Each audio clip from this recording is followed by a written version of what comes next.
The truth has a strange way of finding its way home, even after 25 years.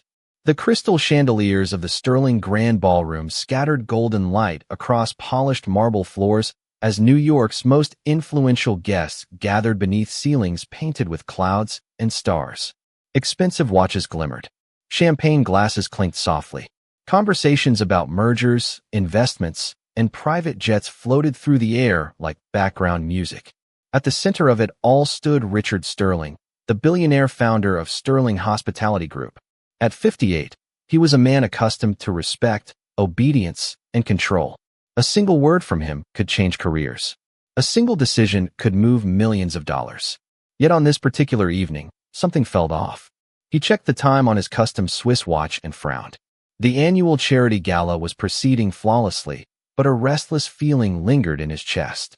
Across the ballroom, Emily Carter moved quietly between tables carrying a silver tray. At 24, she was one of the newest waitresses on staff. Her blonde hair was neatly tied back. Her uniform was immaculate despite the long shift. Most guests never looked at her twice. She preferred it that way. Invisible people attracted fewer questions. Invisible people could focus on paying medical bills and surviving another month. As she placed sparkling water beside a guest, her phone vibrated silently in her apron pocket. She didn't check it. She already knew what it would say. Another message from the hospital. Another update about her mother. Another reminder that time was running out. Emily lowered her eyes and continued working. The ballroom lights reflected off a small silver necklace hidden beneath her collar. It was the one thing she never removed. Meanwhile, Richard had stepped away from the main stage to greet several investors near the VIP lounge. Security guards stood nearby. Everything appeared normal. Then suddenly a voice broke through the elegant atmosphere. "Mr. Sterling." A security supervisor hurried toward him, his face pale. The conversations around them began to quiet. Richard immediately sensed trouble. "What is it?" he asked. "Your watch, sir." "The commemorative watch from the private collection. It's missing."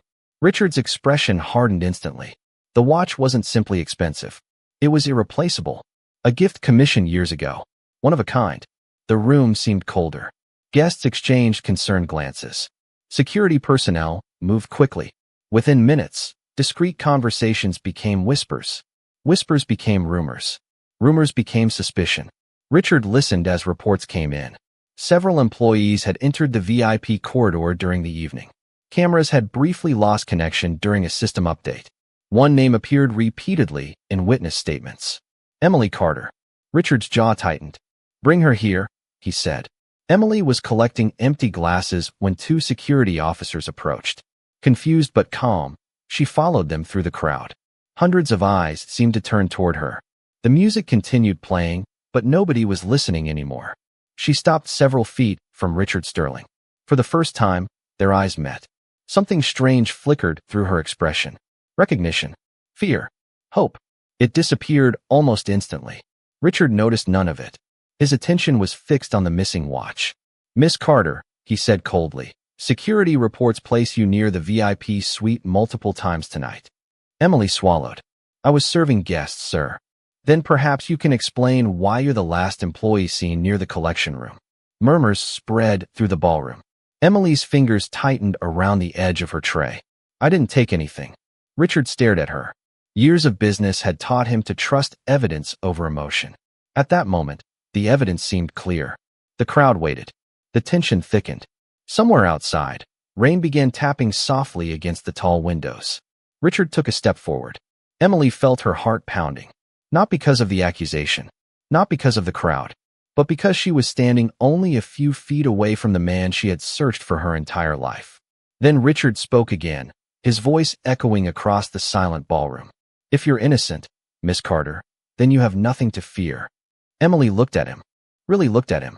The same blue eyes from an old photograph. The same face hidden for years inside unanswered questions. And for the first time, fate stood directly between them. Emily forced herself to breathe slowly as hundreds of eyes remained fixed on her. The ballroom that had felt warm and welcoming only an hour earlier now seemed impossibly large. Crystal chandeliers glowed overhead. Silver utensils reflected the light. Somewhere near the back of the room, a violinist continued playing, unaware that every guest had stopped listening. Richard Sterling stood motionless, waiting for an answer. Emily lowered her gaze first. She had imagined this moment more times than she could count. For years she had wondered what she would say if she ever found him. She had rehearsed speeches on late nights in hospital waiting rooms. She had practiced introductions while riding crowded subway trains. Yet now that she was standing only a few feet away, every word had vanished. "I understand why this looks suspicious," she said quietly. "But I did not take your watch." Richard studied her face. Most people became defensive when accused. Others became angry. Emily seemed neither. She looked exhausted. Not guilty, just tired. Before he could respond, another security supervisor approached carrying a tablet. "We are reviewing additional footage now, sir." Richard nodded without taking his eyes off Emily. "Continue." Emily felt her phone vibrate again inside her apron pocket. This time she could not ignore it. The hospital had called 3 times that evening. Fear settled deeper into her chest. Her mother had promised she would be fine. She always said that, even when treatments became harder. Even when walking from one room to another left her breathless. Even when the bills stacked higher than the kitchen table. Emily slipped one hand into her pocket and felt the folded photograph she carried everywhere. The edges had softened from years of use. It showed a young woman smiling beside a lake 25 years earlier. Half of the picture had been torn away long before Emily was born. Her mother never explained who removed it. She never explained why. She only said one sentence whenever Emily asked about her father. Some people belong to the past for a reason. But Emily never believed it. Across the ballroom, Richard finally looked away. He glanced toward the rain streaking the tall windows. Something about the young waitress unsettled him. It was not her appearance. It was not the accusation.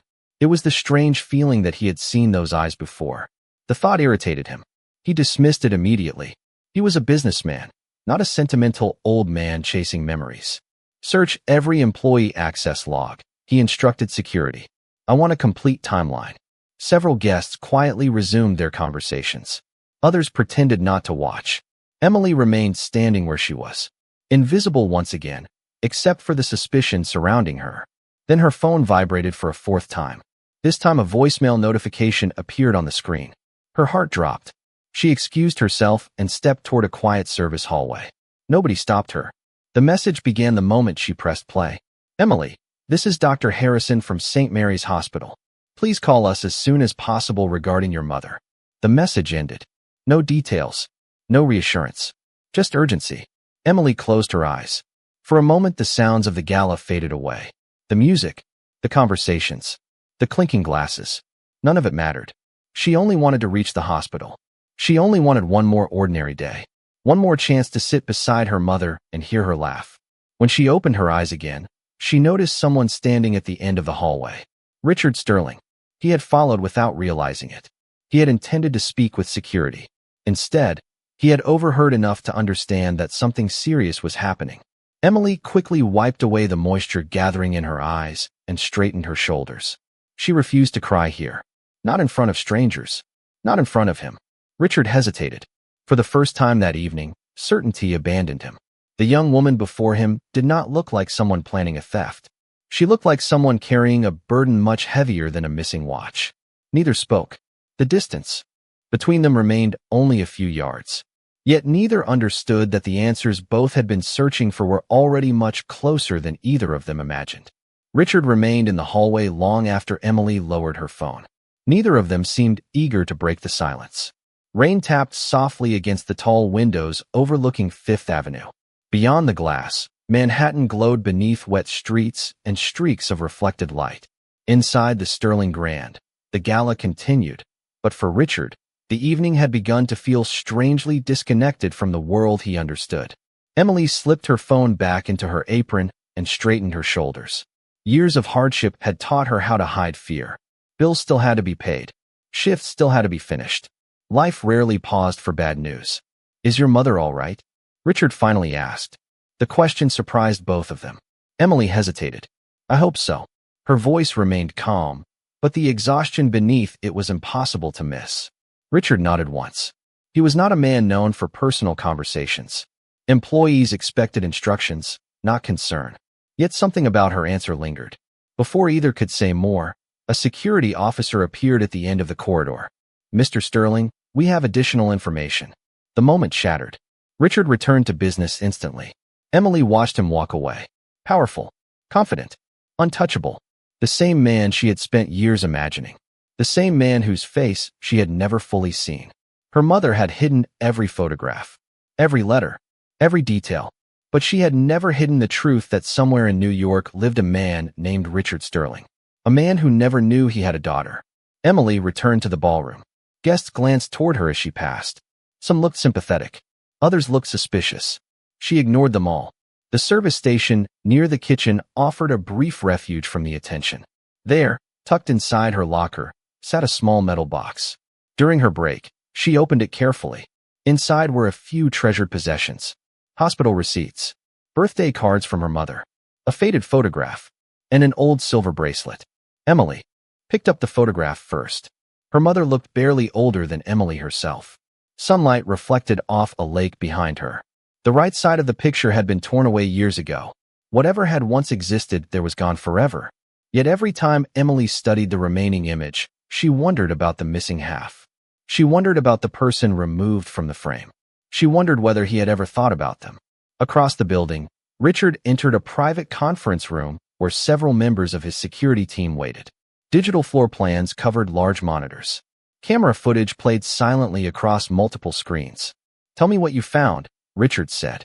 A technician enlarged several timestamps. The system outage lasted exactly 3 minutes and 14 seconds. Another image appeared. During that period, 6 employees entered restricted areas. Richard studied each name carefully. Emily Carter was among them. Yet something immediately caught his attention. Unlike the others, her access card showed a complete and consistent route through assigned service locations. No unusual detours. No unexplained movements. Nothing. Richard leaned back slightly. And the others? The technician pointed to another employee record. One individual cannot fully account for 12 minutes. Richard narrowed his eyes. The name belonged to someone much higher in the hotel hierarchy. Someone trusted. Someone with years of experience. Far more concerning than a new waitress working her shift. For the first time that evening, doubt entered the investigation. Meanwhile, Emily folded the photograph and returned it to the box. As she reached for the bracelet, a small envelope slipped free. It landed on the floor. Emily froze. She recognized it immediately. She had seen it only once before. Her mother had kept it hidden for years. Slowly, she picked it up. Across the front, written in faded blue ink, were 3 words she would never forget. Richard Sterling. Her heartbeat quickened. The envelope had never been opened. Emily stared at the envelope as though it might disappear if she blinked. The paper had yellowed with age. The corners were worn.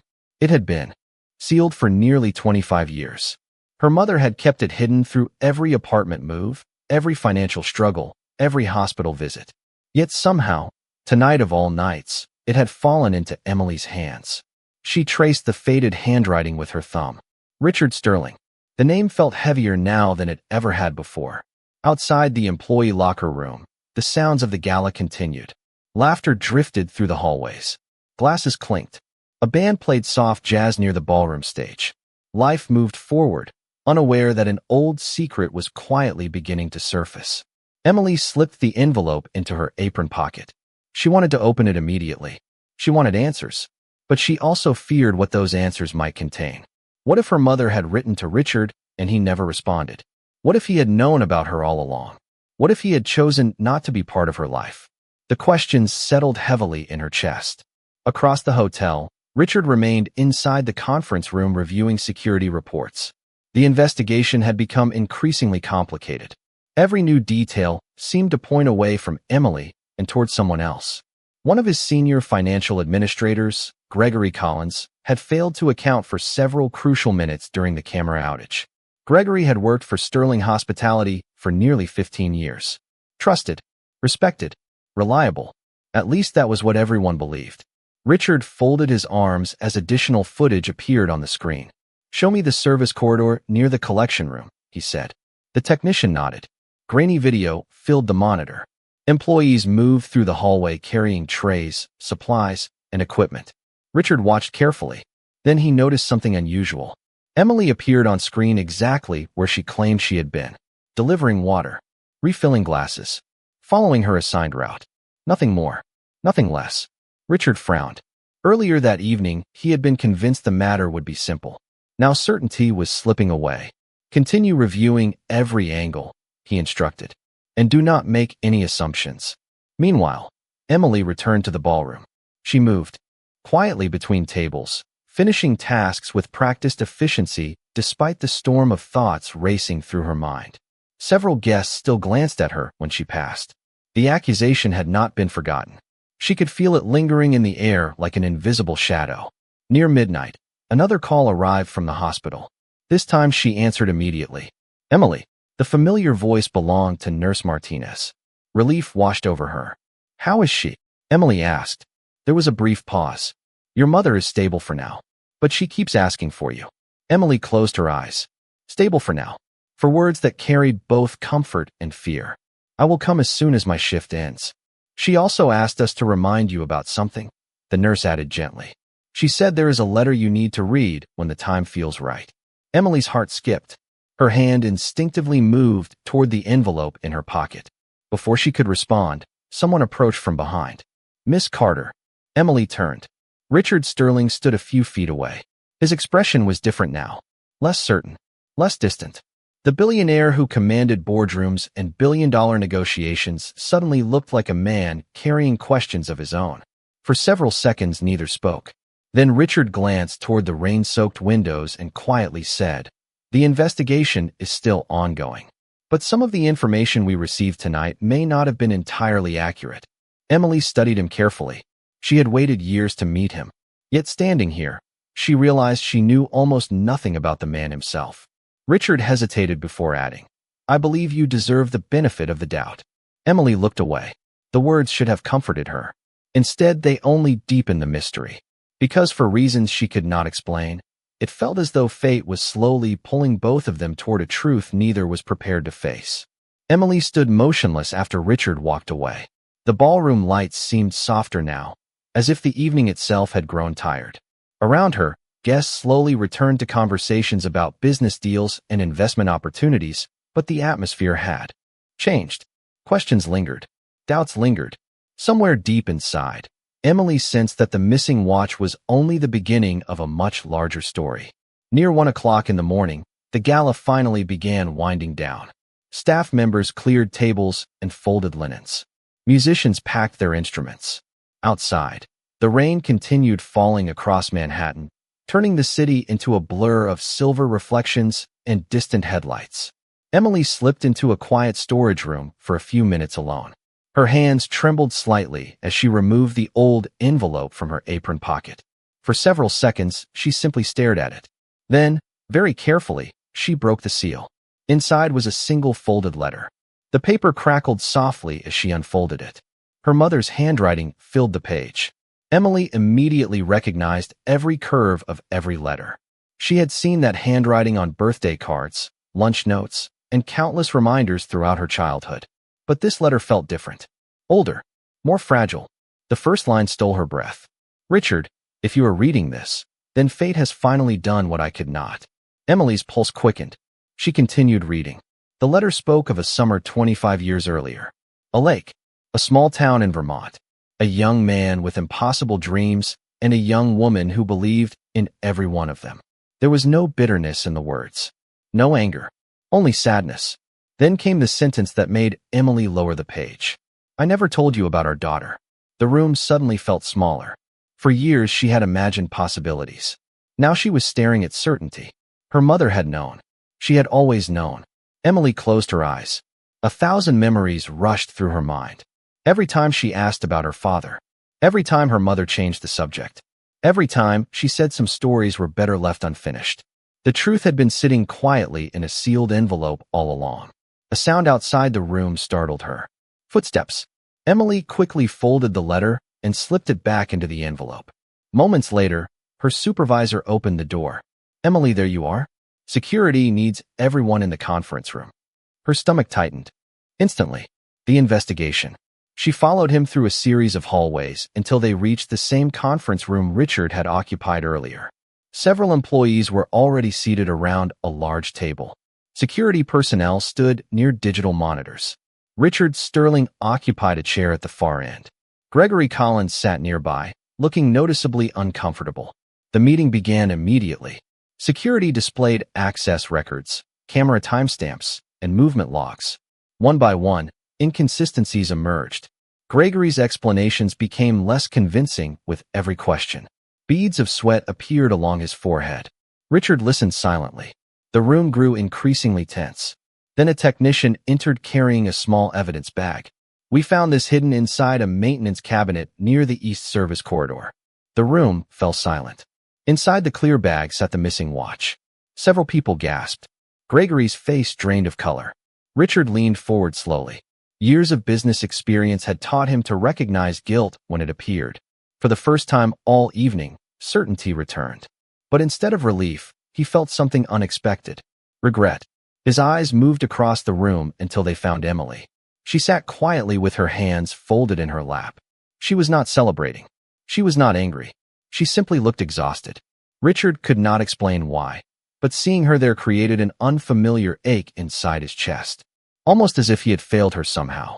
And across the table, Emily stared back at him while the unopened questions between them grew heavier than ever. The conference room remained silent long after the missing watch was identified.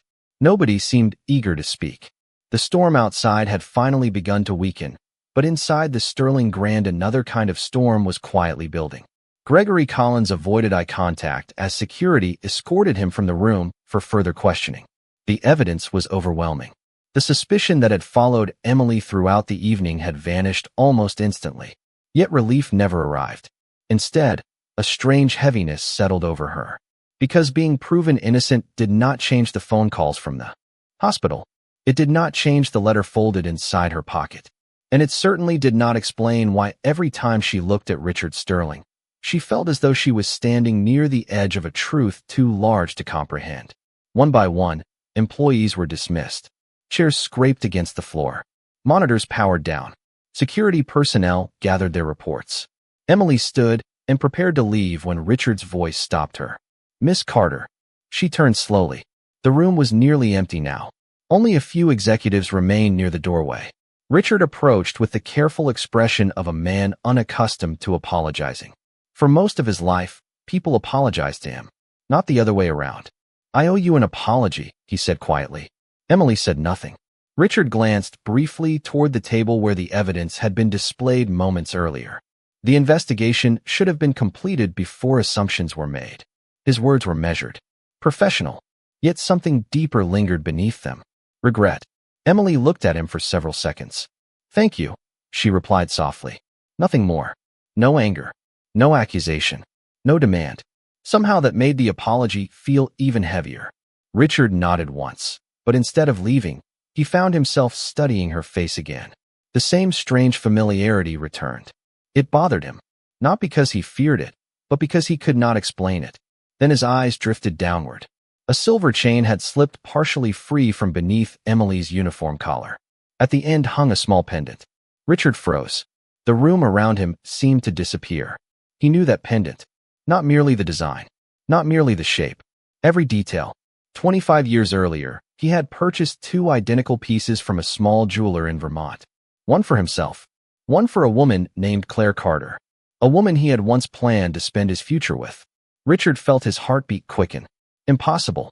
His gaze remained fixed on the pendant. Emily noticed the sudden change in his expression. Instinctively, she touched the necklace. "Is something wrong?" she asked. Richard struggled to answer. Memories flooded back with startling clarity. Summer. Sunlight reflecting across a lake. A small bookstore on Main Street. Claire laughing beneath strings of lights during a town festival. Dreams interrupted by ambition. Choices made too quickly. Regrets carried too long. "Where did you get that necklace?" he asked quietly. Emily's fingers tightened around the pendant. The question caught her off guard. "My mother gave it to me." Richard swallowed. "What is your mother's name?" For the first time all evening, Emily felt truly nervous. The letter in her pocket suddenly seemed heavier than ever. She could hear her mother's voice. Some stories are better left unfinished. Yet the story was no longer unfinished. Fate had already turned the page. Emily looked directly into Richard's eyes. Claire Carter. The color drained from Richard's face. For several seconds, he simply stood there. motionless, silent. Somewhere deep inside, a door he had kept closed for 25 years had begun to open. The name lingered in the air long after Emily spoke it. Claire Carter. Richard felt as though 25 years had vanished in an instant. The conference room faded around him. He no longer saw empty chairs or security reports. He saw a small lakeside town in Vermont. He saw a young woman standing on a wooden dock at sunset, laughing as the summer wind tangled her hair. He saw promises made beneath stars. Promises he had once believed would last forever. Emily watched the change unfold across his face. Until that moment, Richard Sterling had always appeared composed, powerful, unshakable. Now he looked like a man confronting a memory he had spent decades trying to outrun. "You knew her?" Emily asked quietly. Richard released a slow breath. More than that. His voice was barely above a whisper. Silence followed. Neither seemed certain where to go next. Then Richard glanced toward the silver pendant again. Every piece of the puzzle seemed to be moving into place, yet the final picture remained incomplete. Claire had disappeared from his life 25 years earlier without explanation. He had searched for months. Letters were returned unopened. Phone calls went unanswered. Eventually, ambition consumed his time and grief buried itself beneath years of work. But one question had never truly disappeared.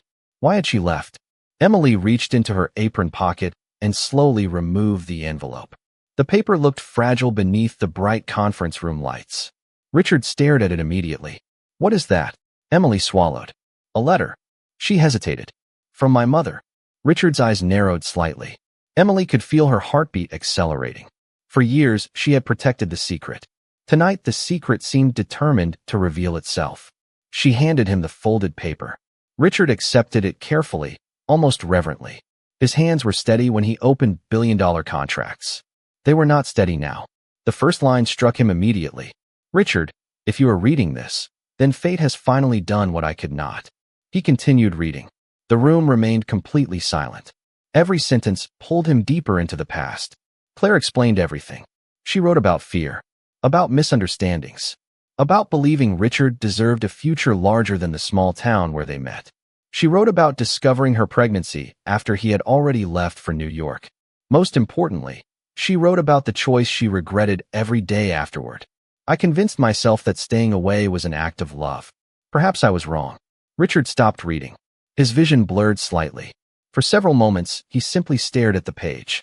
Emily remained motionless. She had read the same words earlier. They hurt no less the second time. Finally, Richard looked up. "She never told me." Emily nodded. "I know." Another silence settled between them, but this one felt different. Less like distance, more like understanding.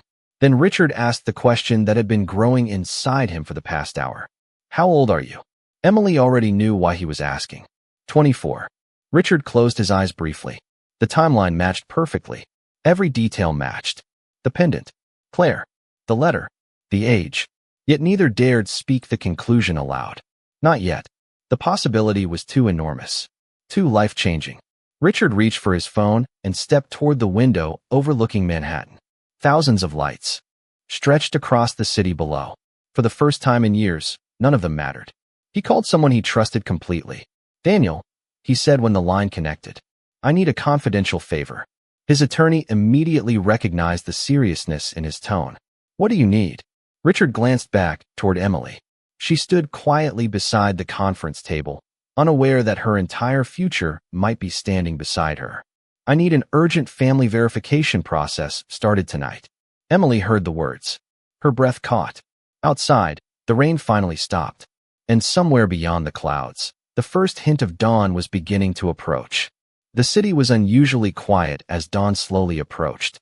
From the upper floors of the Sterling Grand, Manhattan looked almost peaceful, its endless lights softened by the fading rain. Inside the conference room, however, neither Emily nor Richard felt any sense of peace. Too many questions remained unanswered. Too many years stood between them. Richard ended the call with his attorney and placed the phone carefully on the table. For a man who had negotiated billion-dollar acquisitions without hesitation, he suddenly felt uncertain about every word that came next. Emily noticed it too. The powerful businessman who had spent decades controlling outcomes now looked like someone waiting for fate to make the next move. Neither mentioned the possibility that hung silently between them. Neither said the word daughter. Neither said the word father. Not yet. Some truths were too large to rush. Then Emily's phone rang again. The sound echoed through the quiet room. She glanced at the screen and immediately answered. Hello. Her voice trembled slightly. Nurse Martinez spoke gently. Emily, your mother is awake. She keeps asking for you. Relief flooded through Emily so quickly that tears almost followed. She turned toward the window and closed her eyes. I am coming now. The nurse hesitated. There is something else. She said if you found him, do not wait any longer. Emily froze. Richard looked up immediately. The nurse continued. Those were her exact words. If you found him, do not wait any longer. The line disconnected. Silence filled the room once again. Emily slowly lowered the phone. For years she had believed she would have more time. More time to ask questions. More time to understand why her mother had hidden so much. More time to decide whether finding Richard Sterling was even the right thing to do. Suddenly, time felt fragile. Richard studied her expression. Your mother knows about me. It was not a question. Emily nodded. She always knew. Richard looked away toward the city skyline. A strange sadness settled over him. 25 years. 25 years of birthdays he never celebrated. School graduations he never attended. Difficult days he never helped carry. If Emily truly was his daughter, then an entire lifetime had passed without either of them knowing what they had lost. Before either could speak again, the conference room door opened. Daniel Harper entered carrying a sealed envelope. Richard's attorney had arrived faster than expected. He crossed the room quietly and handed Richard a folder. Everything was expedited, Daniel said. As requested. Richard accepted it, but did not open it immediately. Instead, he stared at the folder resting in his hands. Inside were documents, timelines, and records connecting dates from 25 years earlier. Evidence. Facts. The kind of certainty he had relied upon his entire career. Yet for once he found himself afraid of certainty. Emily watched him carefully. She felt the same fear. Some answers change everything. Richard finally opened the folder. Several pages slid into view. His eyes moved quickly across names, dates, and historical records. Then he stopped. Completely. Daniel noticed the reaction immediately. Richard. Slowly. Richard lifted his gaze toward Emily. His expression had changed. The uncertainty was gone. The doubt was gone. In its place stood something deeper.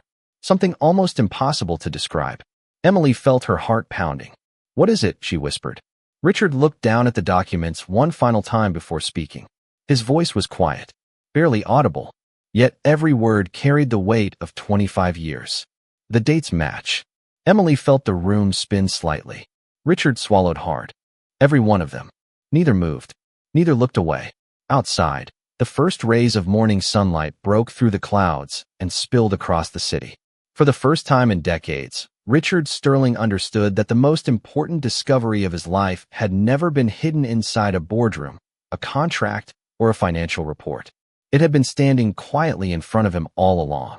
For a long moment, nobody spoke. Morning sunlight streamed through the conference room windows, painting the polished table with bands of gold. Emily stared at Richard while the words echoed inside her mind. The dates match. Simple words.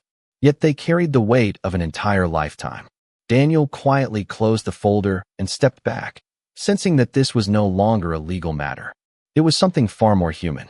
Richard looked at Emily and saw details he had somehow missed before. The same blue eyes Claire once had when she laughed beside the lake. The same determined expression she wore whenever life became difficult. The same quiet strength. 24 years of memories suddenly appeared before him. Memories he had never actually lived. First steps.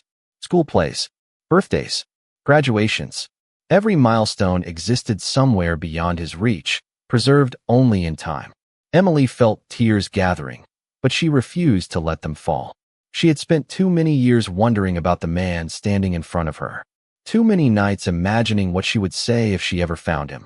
Yet now that the moment had arrived, words seemed impossibly small. Richard slowly approached. Not as a billionaire. Not as the owner of the Sterling Grand. Simply as a man trying to understand how 25 years could disappear so quickly. Emily, he said softly. Her name sounded different coming from him. More personal. More real. I do not know if I deserve the chance to say this. His voice faltered briefly. But if what we both believe is true, then I am sorry for every year I missed. Emily lowered her eyes. She thought about her mother sitting in a hospital room across the city. She thought about the countless times Claire defended Richard without ever revealing the truth. Even after all those years, her mother had never spoken with bitterness, only sadness. She never hated you, Emily said quietly. Richard closed his eyes. Those words struck harder than any accusation could have. I wish she had. A faint smile appeared through Emily's tears. No, you do not. Richard laughed softly, the sound carrying equal parts relief and heartbreak. Then his phone vibrated. A message from the hospital. He glanced at the screen and froze.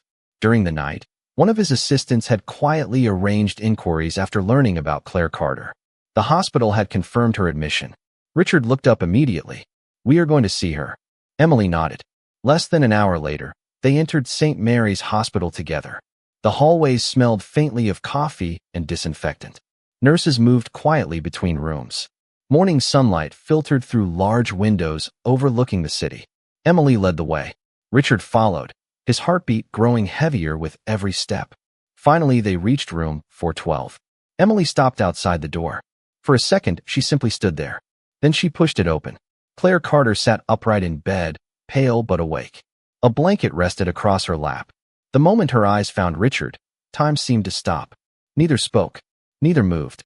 25 years of separation disappeared into a single glance. Claire smiled first. A small smile. A tired smile. But a genuine one. You finally found each other, she whispered. Richard felt emotion tighten his throat. Claire's gaze shifted toward Emily. I always hoped this day would come. Emily crossed the room and took her mother's hand. Richard remained still for a moment before stepping closer. No speeches were necessary.